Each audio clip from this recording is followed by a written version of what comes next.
sports fans? Your favorite sportsbook, BetUS.com, is back for our 28th year of NFL action. With the industry's biggest sign-up bonus of up to 200%, BetUS offers our members the opportunity to cash in on all your favorite sports, including NFL, NBA, MLB, and more. We've also got hundreds of new casino games, including the coolest new European slots, and our live dealers are waiting for you at the table. Sign up at BetUS.com today to get into the action. BetUS, where the game begins.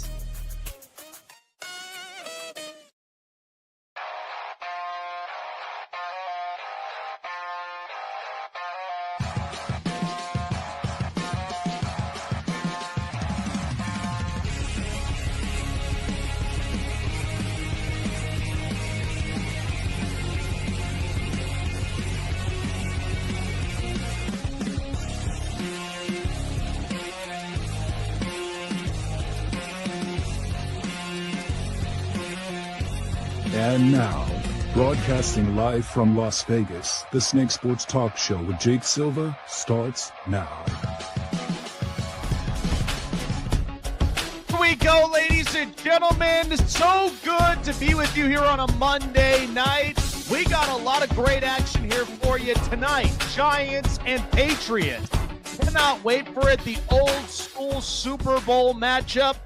It's going to be a lot of fun. Lots and lots of things happening in the NFL, college football. We got it all for you. And also special guest, former Dolphins wide receiver O.J. McDuffie is going to stop by. We'll be talking Mike McDaniel and more here along the way. This is the Snake Sports Talk Show, wherever and however you may be watching and listening. Thanks for making us part of your day. Really excited about this one. There has been a ton of shakeups in the NFL and in college football as a whole as we get ready for championship weekend for a lot of college football fans that just cannot wait for what the rest of the entire college football playoff prediction may end up looking like here. So I'm excited for all of it. And I cannot wait to end up sharing it all with you here on the show. So I want to start off with what I witnessed last night on a Sunday night football game because there was so many shakeups in the league. But I want to start with this one because the AFC, the more and more I continue to watch these games, the more I continue to watch offenses and defenses and coaching. Not a single one of these AFC teams are arguably trustworthy.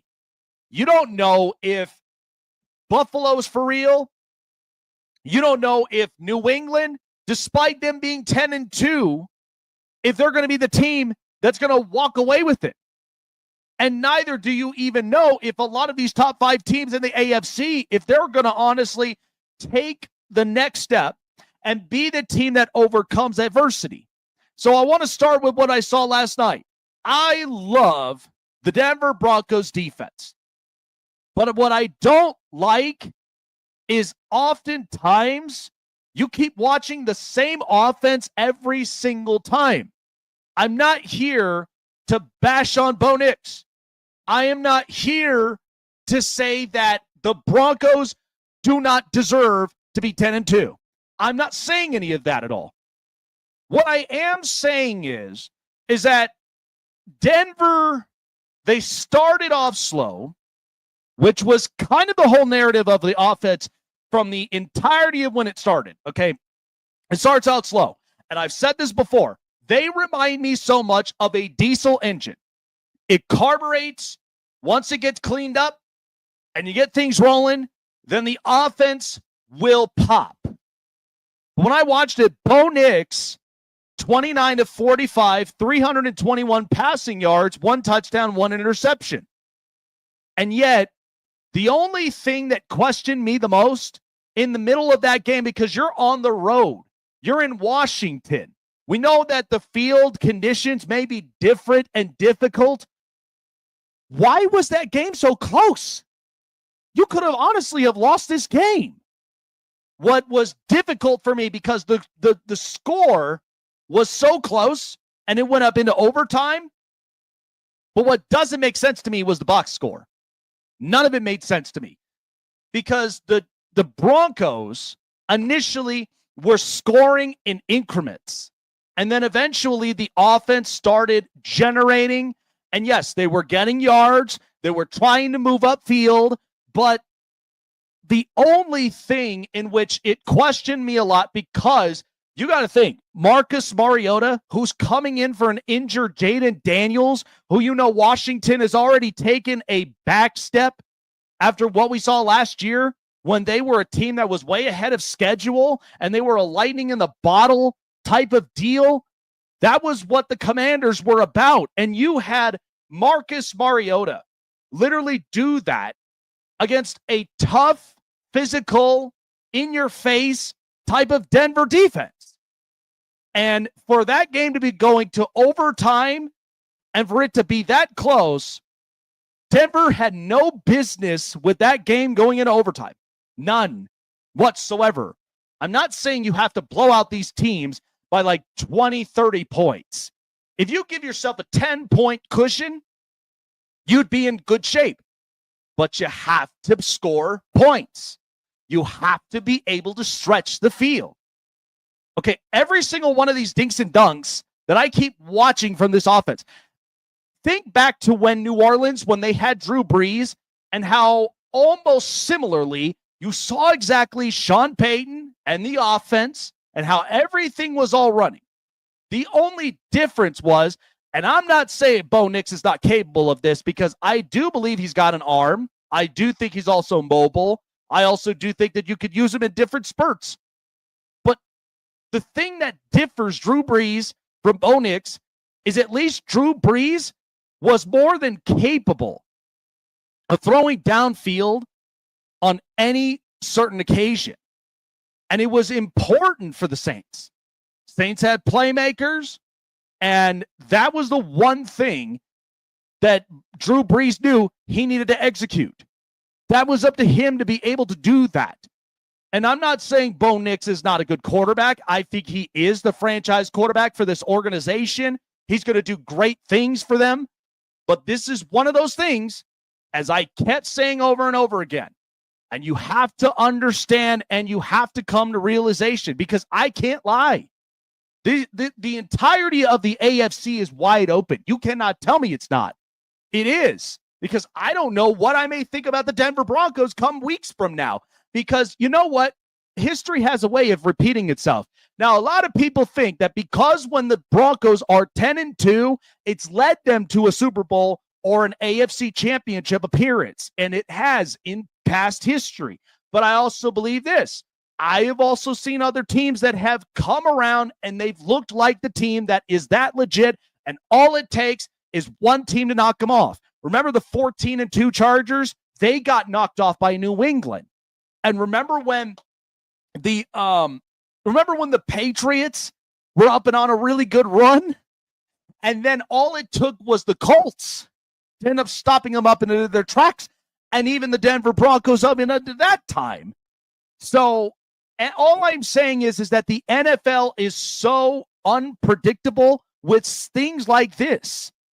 But the more and more I watch this offense, the more and more, because you got to understand, here's what I will show you from here. For our audiences, I apologize, but this never made sense to me in this game, is because when you look at the box score and you look at exactly how the Broncos, how they ended up scoring and how they were fighting in this game against Washington.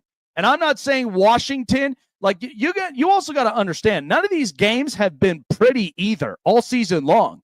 None of these games in the season have been. But here's the increments. 3 points in the first quarter, 10 in the second. So you've got 13-7 at halftime. And then you score 7 in the third quarter, but you are shut out in the fourth, in the most important quarter of any football game. You cannot be shut out in the most important quarter that defines who you are. And Denver's got a great defense. That's why, and I'll be honest with you, with that game being in overtime, and for that specific play, if it had not been for Nick Bonitto, and you got to give kudos to that Denver defense for stepping up the way they did, but had it not been for Nick Bonitto, like basically jumping up, blocking up the pass as he did, Denver would have lost that game. That was an ugly win from Denver. But none of these games have been pretty either. So let's not get it twisted. So again, ugly win for Denver, but take this to consideration in the back of your heads as you sleep tonight, because this is what's the most important thing the more and more you get into the stretch of the season. Seriously, because that's the stuff that you know is going to be important all throughout the entirety of the season. And I would hate for this to happen. And I live here in Denver. I hate for this to happen for Denver fans, that you go up and into the playoffs. And let's just say, yeah, they got a winning record. They become the number 1 seed. But the worst thing that you can have happen is a game in which you've been teetering with this all season long. And offensively, you can't even generate up the points when you know you need to, when it's needed, it's important. You couldn't do any of that. That's the stuff that's important. That's the stuff that you know separates the boys from the men. So you cannot afford to be shut out in the most important quarter of any football game, in the fourth quarter, and then you sit and tell me you're the best of the best, because I don't know. So again, I'm not trying to throw shade up at Denver. Denver has every reason to be the top tier team that right now is in first place. It's the AFC, and that's that. Okay. And look, I may have them in a different ranking that I may not like this week, but it is what it is. They deserved it. They got the winning record, and defensively, that's what I love this team. All right. Chicago now. So the Bears came up, and they were up and on the road, and they played against Philadelphia. And listen, we are not used to seeing this. We're not used to seeing, and we're not used to saying the Chicago Bears are the number 1 seed in the NFC. Every single game in the NFL this year has looked good. They have not been great. Okay, there's been games that have looked ugly.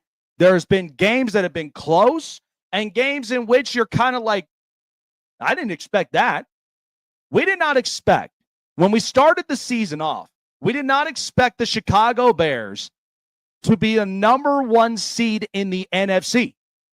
But I think we also have to come to realization, okay, coaching matters in this league. It does. Even though you have highly talented players from certain positions, it is important in this league. Okay, do not get that narrative twisted. Because Ben Johnson, when he took this job, he said it clearly and was very much straight to the point. He's trying to change a culture in which has been the same culture since 1950. Monsters of the Midway. All defense. Not a great offense. They're stale on the offensive side of the ball. But listen, even after that game against Philadelphia on Black Friday, and even if that game turned out ugly, the Bears know exactly how to get takeaways. They also know how to run the football efficiently. They also know how to defend their franchise quarterback efficiently from pass and run. And takeaways are the most important thing. So Ben Johnson, it's all really been about what he's instilling in the Chicago Bears culture.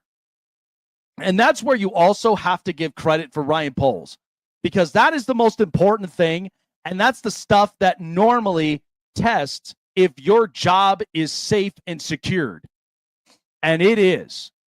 And so to me, what they've done better is that they've trusted that Ben Johnson is going to be the guy that runs the show, the guy that shapes the culture, and makes the Bears who they are.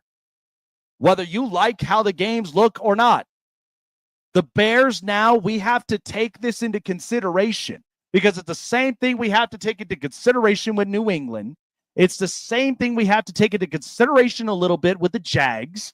Like, there's teams out there that have that needed coaching changes. They've needed culture changes on top of all of that. And I think Ben Johnson, what he's proving amongst his other division rival who he used to work for, the Detroit Lions, is that even though he's a clever play caller, we know Detroit ain't out of the woods yet. But Chicago is taken into consideration that, look, Minnesota's a dumpster fire. They got no quarterback, and Justin Jefferson is losing his mind. The Green Bay Packers, with Micah Parsons and the way that this team is constructed, it's still young. It's still developing. It hasn't even reached its full potential peak yet. And then you got the Detroit Lions, where damned if you do, damned if you don't type of aggression from Dan Campbell. It's who he is.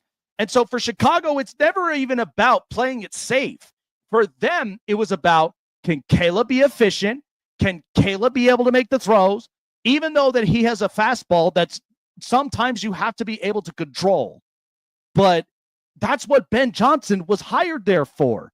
Because, yeah, this is arguably the most talented quarterback athlete they have ever had in history. Because you may talk about your Jim McMahons or your Jay Cutlers or any of those quarterbacks that you're going to continue to reminisce, but Caleb Williams may not be perfect.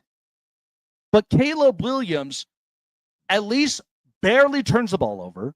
He is barely the most sacked quarterback in the league. So they are doing a lot of things right. And this is what I say about this, because this is true for every corporation and for every business, because every single move you make will determine the culture of your entity and business a lot of the times. And if you don't have the right man, the right-hand man, that is going to end up shifting a lot of things. You're not even expected to do an entire 360 change, but even a great 180 turnaround can often lead you to success. And Chicago right now, I think, is building something special. They really are proving to a lot of people what they are about. And there is no question, I think Chicago in the next few years will be the team that we got to get used to and take seriously with what they are proving. They haven't proved much yet. This is just a start. So you got to understand how this is going to end up. And I think if for Chicago Bears fans, you got to give a round of applause to yourselves because you finally are figuring this out. And this is what it's supposed to look like. I have never in my life, and even watching football as a kid, have ever thought this is what it is. This is what it was meant to be. So that's my whole deal. All right. Good stuff. Yeah, I got to say, lots and lots of questions here, especially when it comes to the Pittsburgh Steelers, because it's just not looking great with Mike Tomlin, neither with that defense. It is not looking great. The whole entirety right now of Pittsburgh fans, you're finally coming to realization about what it is about the Steelers that I warned you about from the beginning of when the season started. And so we'll talk a little bit more about that. Plus, the shakeups in college football with all of the coaching hirings, the shakeups of just the conference as a whole, because I think there's a lot to prove here, and there's a lot of stuff on the table. Plus, around the corner, OJ McDuffie joins us here up and on to the show. Appreciate his time, and we will be ready for what he's got to say here about the Miami Dolphins. All righty, folks. Well, like we said, the holiday season is upon us. December has officially started, and so for the holiday, you want to get the best gift. And even for your sports fanatics, give them the gift that is worth giving. And for a lot of those sports fanatics, check out Payday Fantasy for yourself. And we got a great game here tonight with New England against the Giants. It's going to be fun. I cannot wait. But Payday Fantasy is your number one go-to fantasy sports pick'em. for all of your pick needs. All you got to do is sign up. And when you do, it's a free sign up with your $5 entry. So free $5 just for signing up and entrusting in us to give you everything that you need and giving you the best in what they have to offer for you. When you check out Payday Fantasy today, sign up, pick the player, pick the outcome, sit back and relax, and get paid with Payday Fantasy. And all you got to do also with your $5 entry when you sign up, free $5, use the promo code SNAKE for your 100% deposit matchup bonus of up to $100. That's all it is. 100% matchup of up to $100 by using the code SNAKE. That's all you got to do. My holiday gift to all of you guys enjoying the holiday season this year. Sign up, pick the player, and get paid with Payday Fantasy.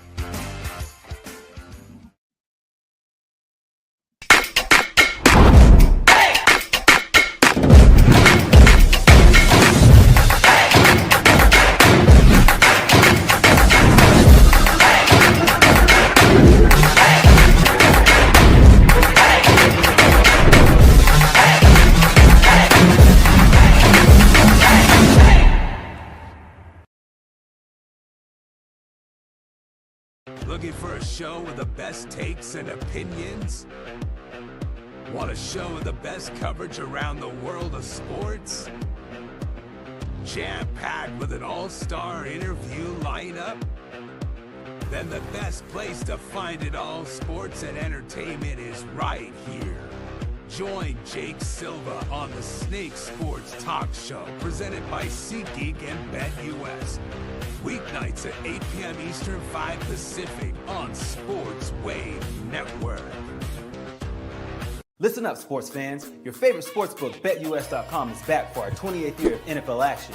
With the industry's biggest sign-up bonus of up to 200%, BetUS offers our members the opportunity to cash in on all your favorite sports, including NFL, NBA, MLB, and more.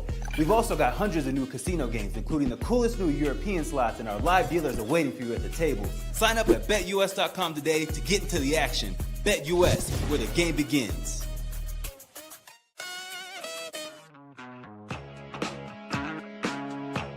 Eight years experience in the NFL. Also, Penn State alumni, Miami Dolphins Walk of Fame, and was also in 1998 the receptions leader in the NFL. I'm excited about this one because we got a lot of shakeups in the AFC and the NFL, and I don't even know who to trust in this conference outside of the NFC. So to explain all about that, former NFL wide receiver O.J. McDuffie joins us here on the program.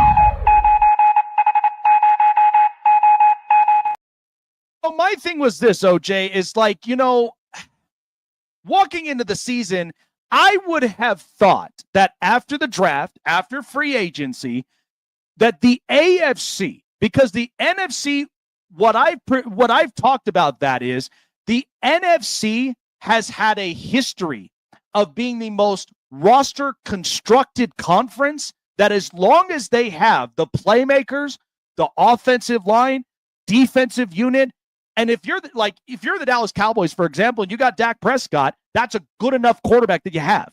The AFC, which is highly talented for quarterbacks, every single one of them has an issue that's different from each other, but it's the kind of issue you cannot end up ignoring, especially as you get into the tail end of the season. When you look at this with the AFC, and we'll talk a bit about Miami after, but I just feel like this conference right now is so wide open than I think it's ever been in the last few years. Yeah, man, it's been great. It really has been great, man. And, you look at some of the teams that are in the conference and, some surprises. You don't see the Ravens up top. You don't see the Bills up top. You don't see a lot of teams that everybody expected not only to be up top, but to be in the Super Bowl that are not getting the opportunities right now. Because of some of these other teams, the Colts, the Patriots, those teams are really out there outshining a lot of guys. And I love the fact that the NFL is wide open, man. It's so much fun this year because it truly is. And I know it's cliche, but it truly is any given Sunday. And you've seen that over and over and over again, man. And, we'll talk about my Dolphins a little bit, I'm sure. But, man, just seeing teams fighting and beating teams that they're not supposed to beat. But I always say this, though.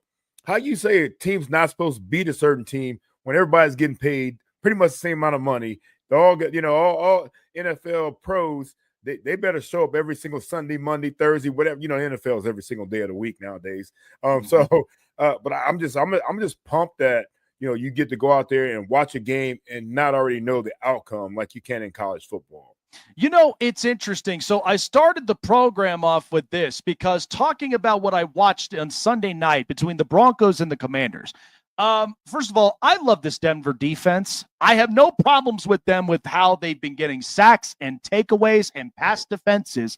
But what I do have a problem with, OJ, is that I'm not trying to say that Bo Nix is not a franchise quarterback, but I watched the box score even after the way that the final score gave us. This box score doesn't make sense to me because they're scoring in smaller increments. And the most important quarter of every football game, even in your experience, you cannot have a donut in the fourth quarter. That's one of the things that's unacceptable. So to me, listen, they're 10-2. They deserve to be 10-2. They fought hard. They worked this hard. But I also believe in this, is that we have watched in recent histories where teams that have played this way, what I don't want to happen, and I live in Denver, is that Denver fans are that bought in, and there's one team in the AFC, it could be any of them, that could completely collapse and dismantle the way that this season has given them if they're in the playoffs, and either you're after the bye, like you got to expect everything, but you also have to be an offense willing to score when it all matters. What did you see from there? Because to me, listen, if I'm Denver, I'm patting Nick Benito's back all week because that would have been one of the ugliest losses Denver would have had. Yeah, you know what? Everybody has those, though. Everybody has those ugly losses, and the true teams are the ones that are confronted with those situations and find a way to win. I mean, that's the bottom line right there. And you got to say this, though, too, though. Denver's had some of those crazy forces as well. They had a rough one recently, but they've had some really crazy fourth quarters, and that's all, like you talk about, that matters. Two things that matter in football is what you do in December, what you do in the fourth quarter. Fourth quarter is so important in football that it doesn't, you could have a quarterback and say Bo Nix that could maybe, I'm just being hypothetical, throw an interception or two in the first half, but then the third, fourth quarter goes down there and finds a way for his team to win. And that's really all that matters, man. Getting away with a win, you don't need style points in the NFL. You need wins in the NFL, and that's all that matters. Like, you look at some of the things that are going on in college football, I live down here in Miami. You're in Denver, I'm in Miami. University of Miami, they're struggling because of the couple losses they had. Yep. And some of the wins they had that, weren't big enough for certain people that are, putting people in these positions to be in the college football playoffs. But it doesn't matter in the NFL. NFL, all that matters is find a way to win. Get on a plane if you're on the road, or go home and sleep in your bed if you live at home, and just have that dub next to that game, man. So it's tough, man. But I love the parity. It's absolutely amazing, the parity. And every single Sunday, I'm excited to see which team is going to shock the world. And it's not really shocking the world because they should win games because they're NFL players. But it's always fun to see the people that think that some teams have no chance and they go out there and they beat people. So tonight's game's going to be interesting. New England and New York. Now, of course, there's been history with both these franchises only because, you think about the Super Bowl matchups with both of them and how it left a bad taste in Brady's mouth twice. But however, my biggest thing with New England is I knew the minute that Mike Vrabel came into the building, this culture was changing. I didn't think it was going to change like this, where it's a complete 360 turn.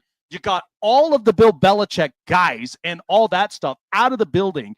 Drake May looks confident, but I did say there was going to be a point, even with the rest of these AFC teams, where you're going to face against a team that can outmatch you physically, whether it's the defensive front, or it could be the secondary that's shutting you down and a lot of the weapons that you're trying to utilize and spread.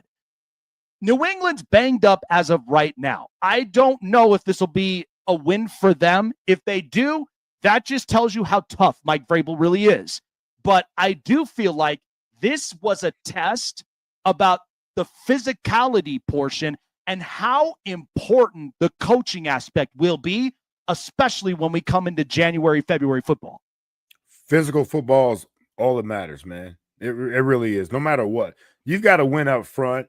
And then also on the back end, especially on the defensive side, you got to be as physical as possible, man. You know, Vrabel is going to bring a different style of football to New England that they really had. And people don't even talk about it that much about New England.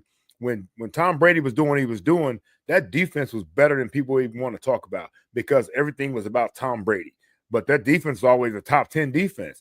And that's what happens when you're winning Super Bowls and thank you for referencing that, the Giants versus New England, because they preserved our, perfect season down here in Miami. The only thing we hold our hats to, and we hang our hats on that still. We appreciate that love right there. Mm-hmm. Thank you, Giants, for that.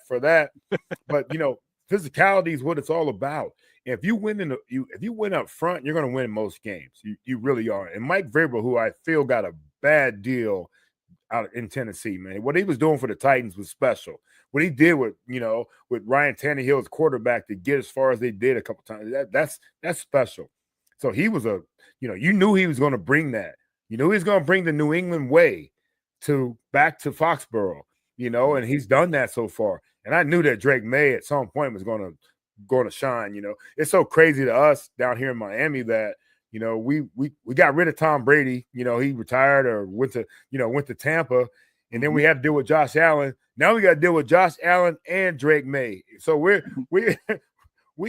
are struggling in the AFC East. We know what the Jets are dealing with quarterback position, but at the same time, man, it's been tough, man. So that physical style of football, it translates, man. It travels. It does everything you want to do this time of year, December into January, and for some of these teams, hopefully into February, where you're playing a Super Bowl.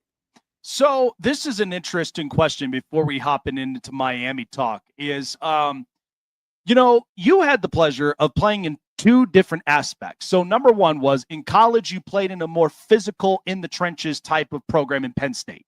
Now, in Miami, you had the pleasure of playing alongside arguably one of the most talented quarterbacks that you've ever seen in your life in Dan Marino. Now, I look at the Chicago Bears. Yeah. Number one, it's not pretty. We know Caleb Williams is talented. He's got a great fastball, but oftentimes he can lose control of his fastballs and not think about the simple stuff like the on-script stuff. Like the ad-libs, we know that he can do that as long as either Rome Odunze or even the rookie Colston Loveland, either of those weapons are open, and they're open about 20-plus yards downfield. Ben Johnson, in my opinion, has really reshaped up this culture that has stuck into the 1950s television of Monsters of the Midway defense. They've never had a more potent, competitive, and yet creative offense. And I think what we're seeing right now is the run game is efficient. The offensive line has really stepped up in many ways, especially in the interior sides where you need to create holes for the run game and defend your franchise quarterback. When you think about this, it's not pretty right now, OJ, but eventually I think the more we work into this, it's like a certain project that we're in a beta test right now that hasn't even finished its final form. But when it does, this has got to be scary for us to even consider that maybe the Bears actually can shock the entirety of the NFC. Can it not? Yeah. I mean, Ben Johnson's just getting started, man.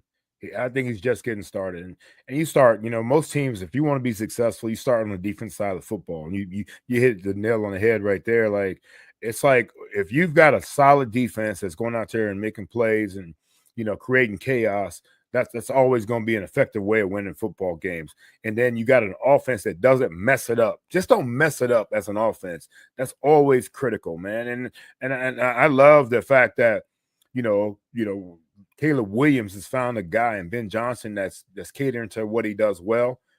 Caleb Williams, like you talked about when he was at USC, was a great quarterback off script. Some in the NFL, you really have to be on script most of the time. Sometimes it does help that you can be and it extends drives and things like that. But this team is shocking the world, man. We talked about it a little bit earlier, man. Coming into the season, it looked like Detroit was going to be odds-on favorite easily to win the NFC North. I mean, it looked like, they're going to get back into it. They're going to do what they're doing. You look at Green Bay, who's doing a great job, with Love and those guys. I don't know what Minnesota's thinking about right now, but, they've got some questions that they've got to answer. But at the same time, though, you look at the Bears and, nobody thought the Bears would be where they're at right now. And I just, that's what I'm saying. One of the things we're talking about is like, I love football right now and the way that some of these guys and some of these teams that nobody gave a chance have a chance. Some with new head coaches, some with older head coaches. Talk about Vrabel in New England, but you're talking about Ben Johnson, what he's doing in Chicago. And I think that's special about what football can be about in the NFL. You get in there, you've got a lot of guys that you had there on the roster already, and then you got some new guys you have to bring in. But it seems to me that they found the right fits for what they're looking and what they're expecting, and they've been fun to watch, man. It's gonna be interesting to see how far they go, considering that they've got a lot of newbies that are trying to make this run, in the position they're in. But it's tough. It's tough being on the top, and it's tough to, for those guys that have to defend this every single week because everybody's going to give them their best. It's interesting because, I feel like we're getting the return of the gritty football, like the ones that every single coach is showing you what is most important and what they can work with, but they also have the ability to have the availability in the most important pieces where you need them to be available. And I think that's what's also been testing a lot of teams. All right. So Miami, I actually had one of the really good guys from Dolphins Wire who was up and on here after we talked about the Chris Grier firing. And to me, it was much needed time. I felt like some of the moves were somewhat wonky. Like they hit on some picks, but there were some of it that I felt like, man, they could have addressed it. Like, to me personally, I made the comment of, if you could go back in time, and when you're thinking about Tua, you're going to pay him that X amount of money, and then what his availability is going to cost will be the outcome. But I felt like if they would have went and got Joe Milton, it's good to have an insurance policy backup because you never know when you're going to use that. So with Chris Grier gone, what I've noticed is Mike McDaniel has turned up the heat a bit. Yeah. And now the question becomes, I think what he's trying to prove, and I think everybody in Miami loves him. I mean, you hear it all the time, like all around in Miami. They don't want McDaniel to honestly be gone. There's something there. But I do feel that in a competitive standpoint, there's going to be spoilers. They're going to want to play. But I also do know that you also got to think about when you're in the draft spots, what positions you really want to be able to address, free agency, who you're going to let go, restructure, and then bring in new pieces that add to the culture. If you get the right GM, that is going to fit into the identity that McDaniel's putting together. Yeah. So I feel like with this, it's going to take some time, but in a stretch like this, what should you expect Miami should do with the 5 remaining games up on here? That's going to be the most important, because you don't want to be the team that like wins out and they fired the GM and now they've lowered their positions on the draft board. And you also don't want to be the team that like, well, if you lose them out, now what are the chances about Mike McDaniel's future? You want to be kind of comfortably up and in the middle, a happy medium, to where now you can be in the best position and get the best available draftee that's going to be a changer, that's going to reboot this culture that they've been trying to build. Yeah, the crazy thing about all that is that, even when you fire your GM, I mean, the players are already in the house. They're already in the house. So what do you do? You're not, you fire him like right up next to the trade deadline, and Champ and Champ Kelly, he's doing. Obviously, he's going to be the guy that we're talking about right now, being the next GM for us. But what do you do with the guys that are already in house? And that's been the difference. I'm like thinking like, you can fire Chris Grier all you want, but what are you going? The players are there already, so it's up to the coaches at that point to make those players play and get the most out of them. Now we know there are some times where there are influences from GMs to coaches to make sure this guy or that guy plays, but it's on the coaches to go out there and get them to play, because every GM wants to see their draft picks. They want to make sure they're free agents, all those guys work out when it comes to that, when it comes to the next level. So for us, it's really interesting that Mike has finally figured out that we have to figure out a way to move the football, and it's not through the air with Tua Tagovailoa. Yeah, it's not. It really isn't, man. Tua had one of the worst games I've ever seen him have this past Sunday, and we still found a way to win a football game. This is a really bad Saints team. Let's put that there too. It was a bad Saints team, but at the same time, we just talked about it. It's any given Sunday, and this Saints team gave us all that we could handle when it shouldn't have been like that.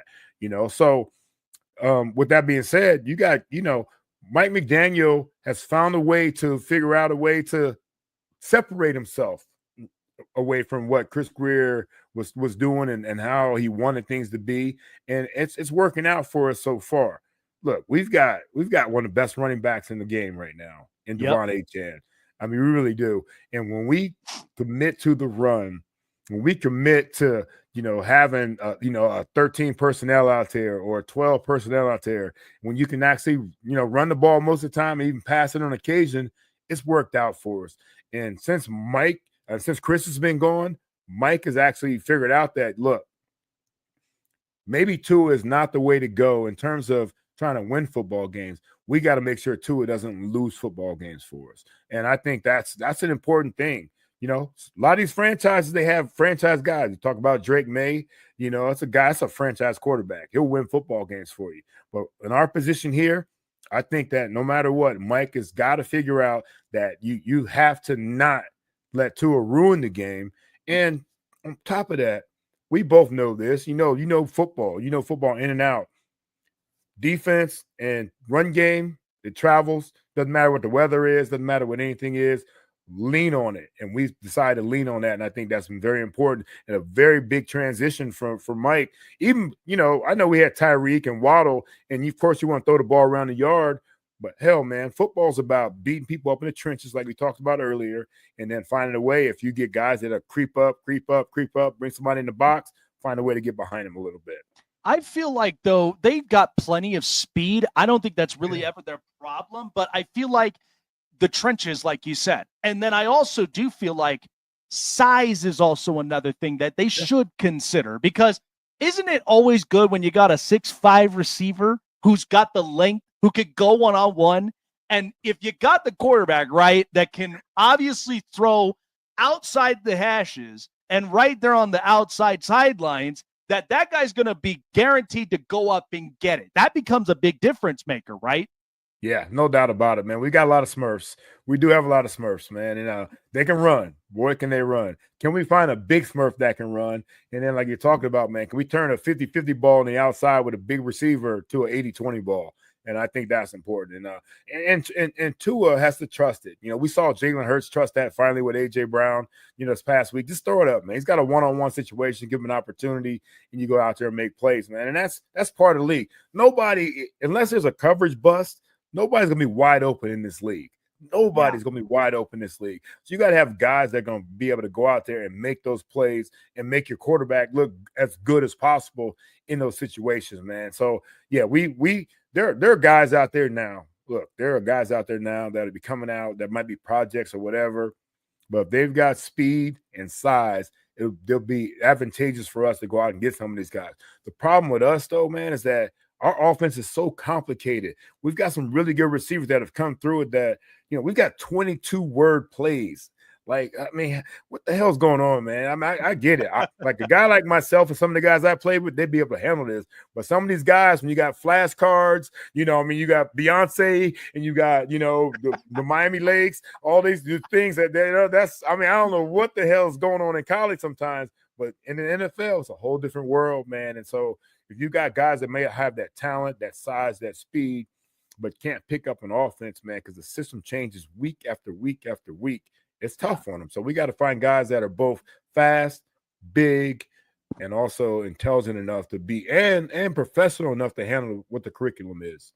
It's funny because, I mean, I've said this narrative about Miami, and just being fair and clear is that they remind me so much of the Lamborghini of the NFL. It's just, can I get some traction on them tires? Can I make it durable to be, you know, capable in every single weather, like climate?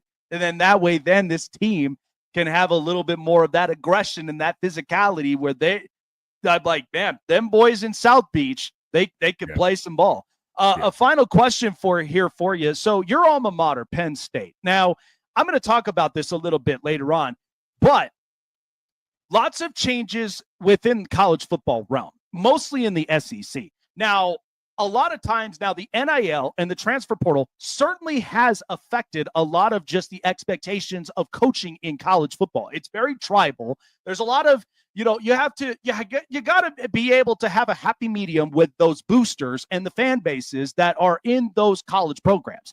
Now, Penn State, and you know this to be true, Penn State has always been in the trenches, physical. They've got a great defensive, you know, schematic. And it's just offensively, they can run the football well, but it's that over-the-top piece that, like, you know, a talented quarterback, a talented wide receiver, just those things to be able to take Penn State and put in national champion aspirations with them. Right. But unfortunately, with the way the season has gone down, it's been a disappointment. Now, James Franklin goes to Virginia Tech. When you think about the coaching scheme up here from Penn State now, they have to really think about the guy they got to hire. But sometimes it's not that simple for some, because you may have one scheme that has worked for so long and have another scheme that you're trying to incorporate. It's the same thing we talked about with Chicago.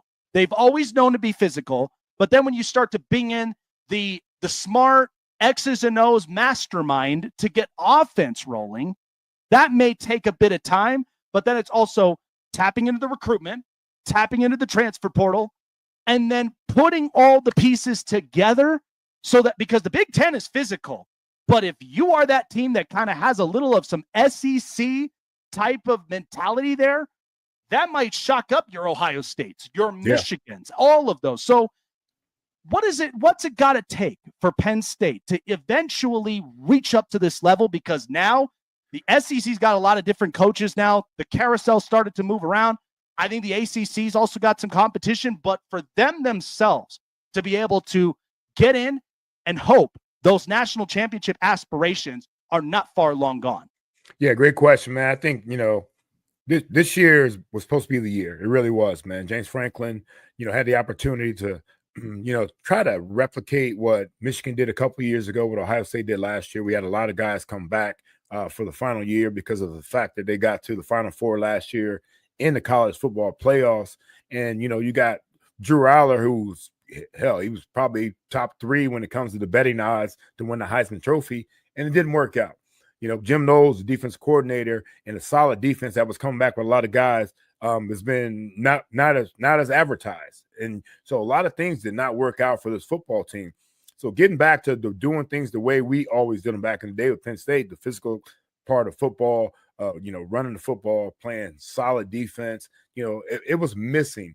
And it was a miss early in the season. And we were all worried as alumni, originally, you know, no knock on the FIUs, the Nevadas, those teams like, or Villanovas, no knock on them, but those are tougher games than we should have had, you know, before we got into the Big Ten schedule. And so we were worried early about what was going on. Then you run into, you know, an Oregon team. That's a good team. They're a great addition to the Big Ten, you know, then, you know, and all the other things. The Northwestern loss was humongous. That was terrible, you know. And then, so of course, James Franklin eventually gets fired.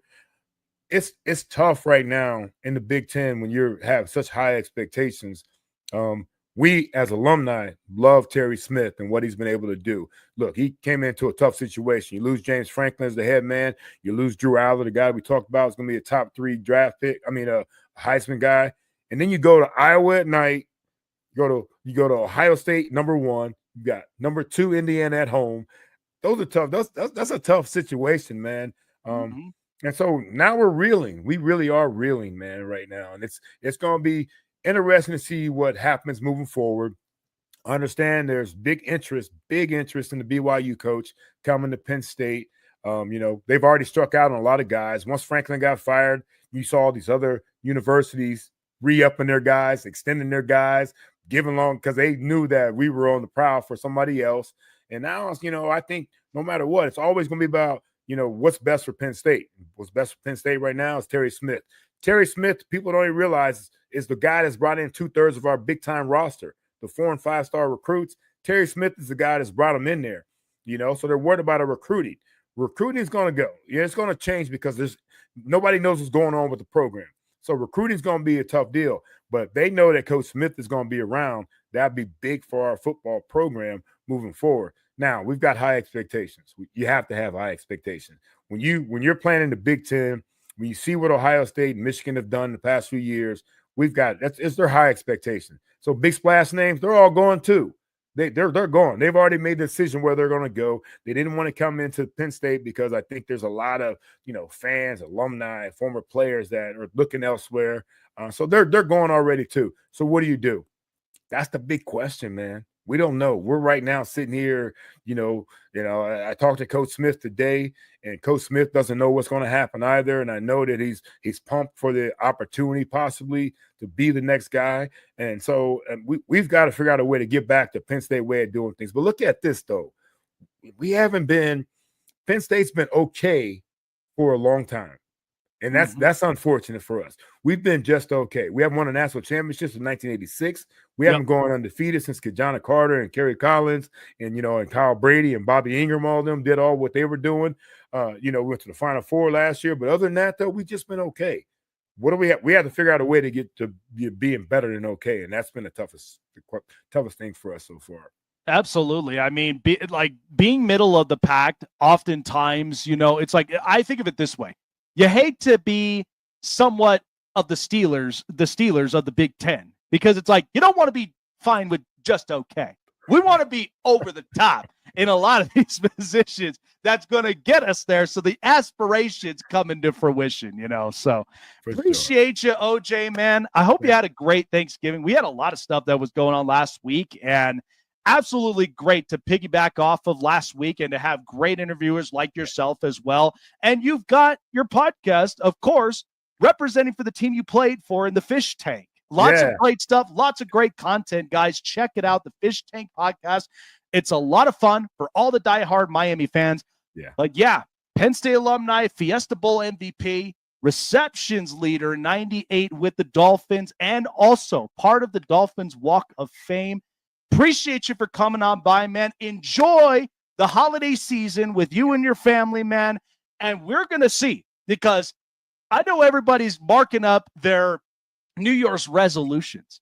I'm sure Penn State's resolution is do not let the aspirations die. Right. And for Miami, just get us into a position where we can get the guys that will turn this puppy up and bring in some more brute physicality at some point. Yes, sir, man. Bottom line, hit him in the mouth, man. It's bottom line. Football, hit him in the mouth. Exactly. Appreciate you, man. Take care of yourself, and we will see you soon. You got it, boss. Thank you. Absolutely. Loved it. It's so funny when you think about just teams of which, because there are a lot of question marks for some teams that need answering. But the fact of the matter is, we don't know. We're in a state of the unknown.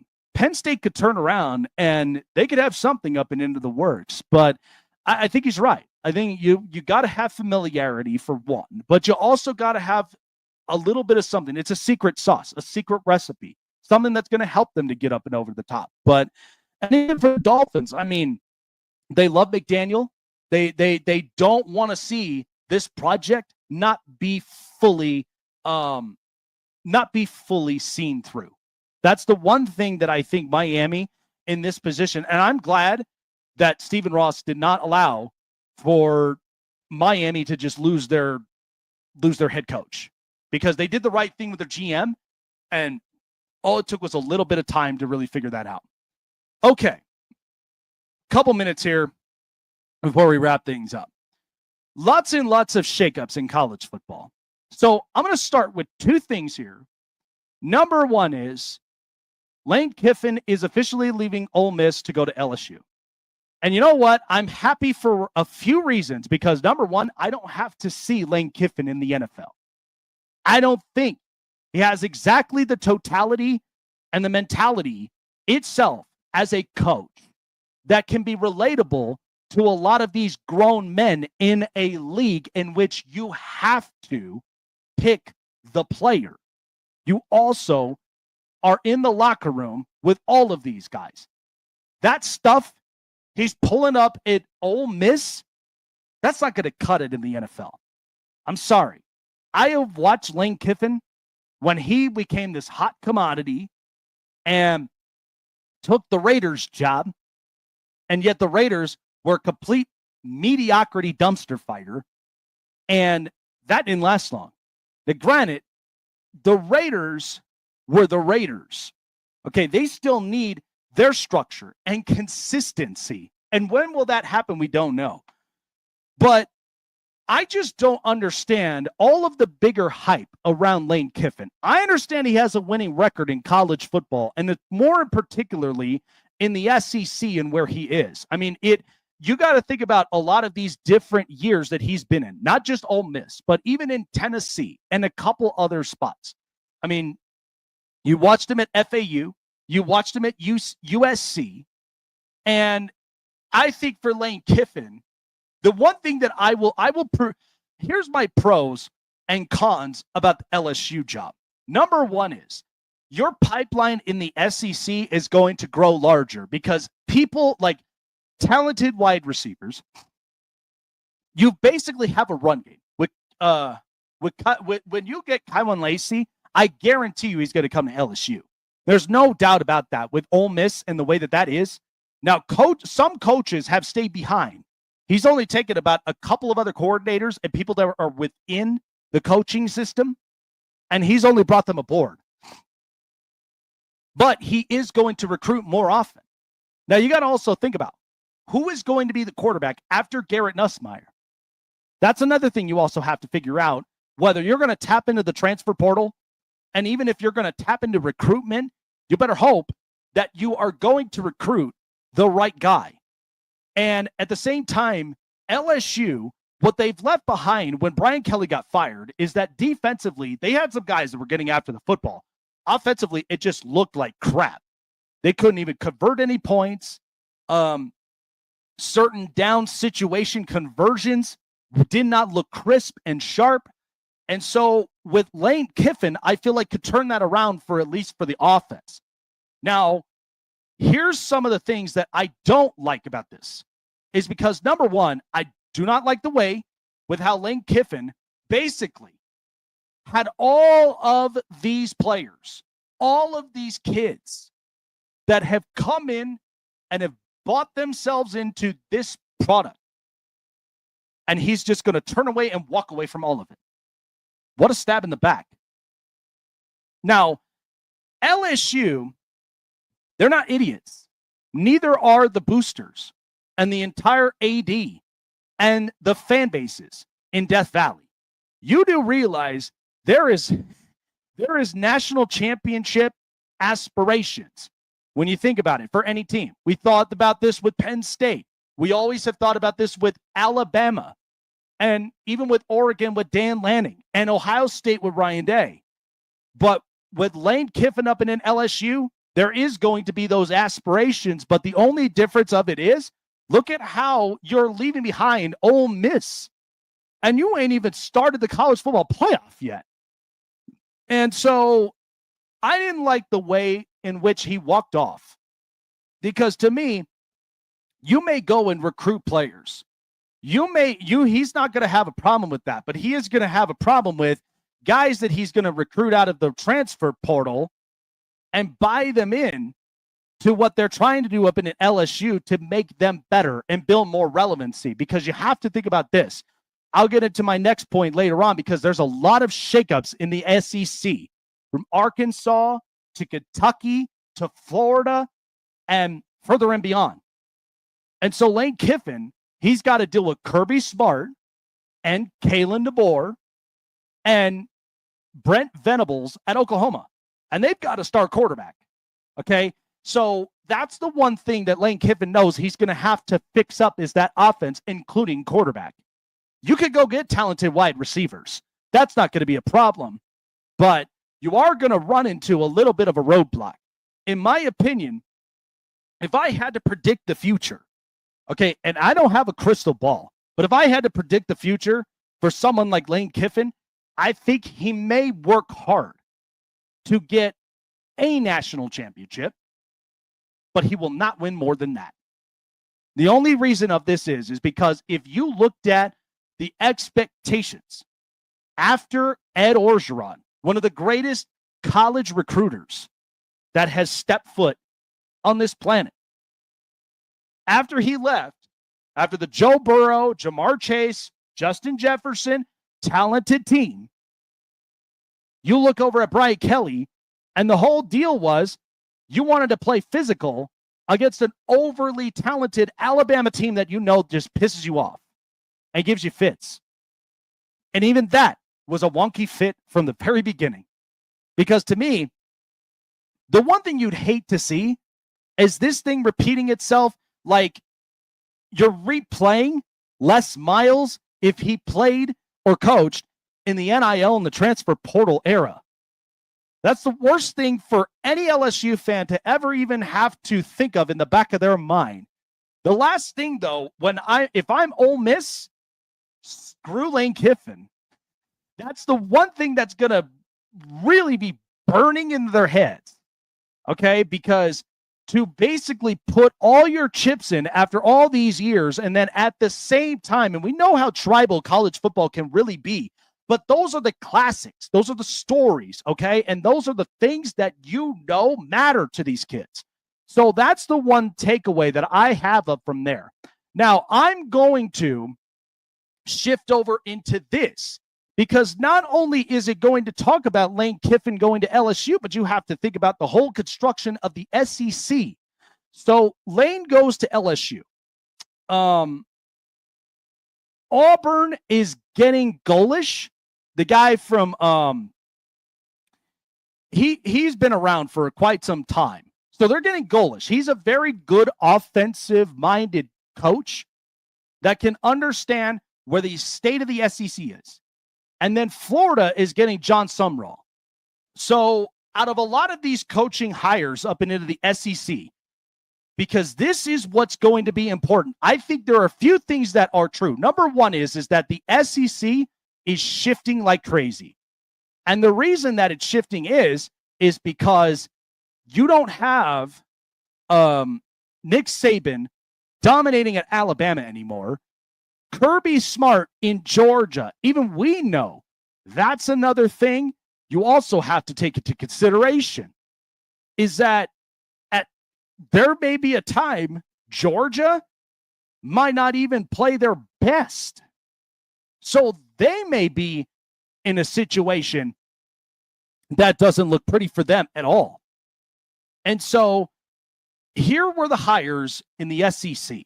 So Lane Kiffin into LSU, he was, according to ESPN, graded A- going into LSU. I won't fight that. Pete Golding is now going to be taking care of business at Ole Miss. That's a B. John Sumrall, they gave him a B+. I would honestly give him an A- at Florida. And then there's Ryan Silverfield that got a B at Arkansas. I wouldn't be mad at that. I think Arkansas could be a very aggressive physical team under him. And then Alex Golish at Auburn, they gave him a B+. I would agree with that. There are two teams in the SEC that will give you fits, and I feel like it could be Auburn and Florida. Because John Sumrall, if you think about it, when you look back into his history, even up to Tulane, John Sumrall really can put together an offense. And what does Florida need help with? They need help with consistency on offense, and then have the right coordinators, the right guys in your coaching staff to build together a ferocious defense. Because right now, in the last few years, you've had Miami in the ACC, who has looked the way that they have. Now, they're in question when it comes to the college football playoff. Okay? But they have turned some things around with Mario Cristobal. You wouldn't even have to worry about that with them being in the ACC. You will never have to worry about that. The other thing is that you've got Kirby Smart you have to worry about, Lane Kiffin, who you already are familiarized in Ole Miss is now at LSU. You then have Josh Heupel at Tennessee, which, to be honest with you, Tennessee, once Nico Imalava, he left, but we know that Tennessee was going to end up having to come to some hard repercussions afterward. But that's up to Josh Heupel to turn things around. I don't think he's a bad coach. I think he's really good. I think it's just going to take Tennessee a few moves and some recruitments to really get themselves on track. Then there's also Ole Miss, who the coaches have stayed behind, at least a good margin of them.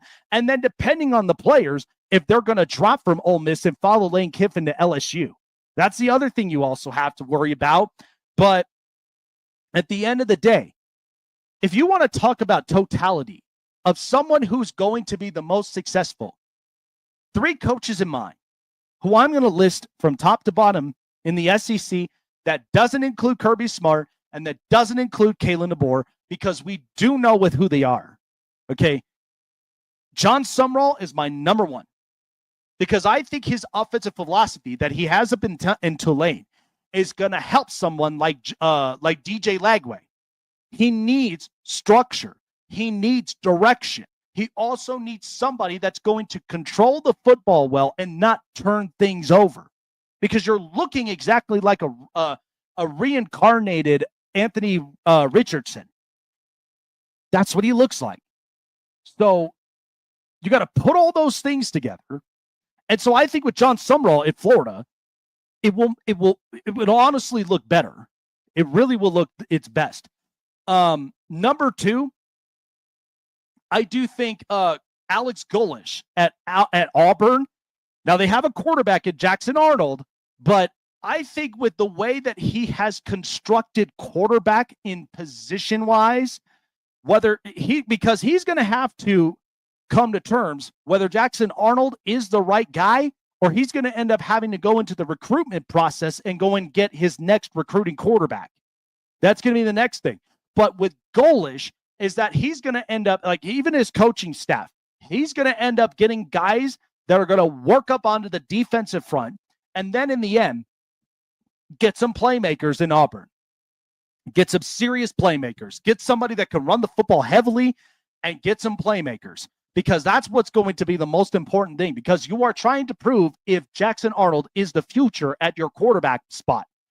And then the third one, and as much as I say this, but I think Lane Kiffin up at LSU will have a small spurt of success, because the thing that's giving Lane Kiffin more of a break is the pipeline and the boosters, because that's the one thing. LSU has aspirations of a national championship. Okay. And that's the one thing that is going to save and what's going to hang on to Lane Kiffin for these next few years. That is what's true. But you're not going to trust Lane Kiffin when it comes to having full confidence and trust in his players. Okay?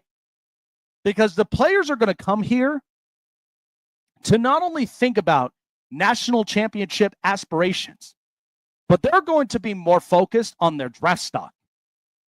Because LSU is very talented.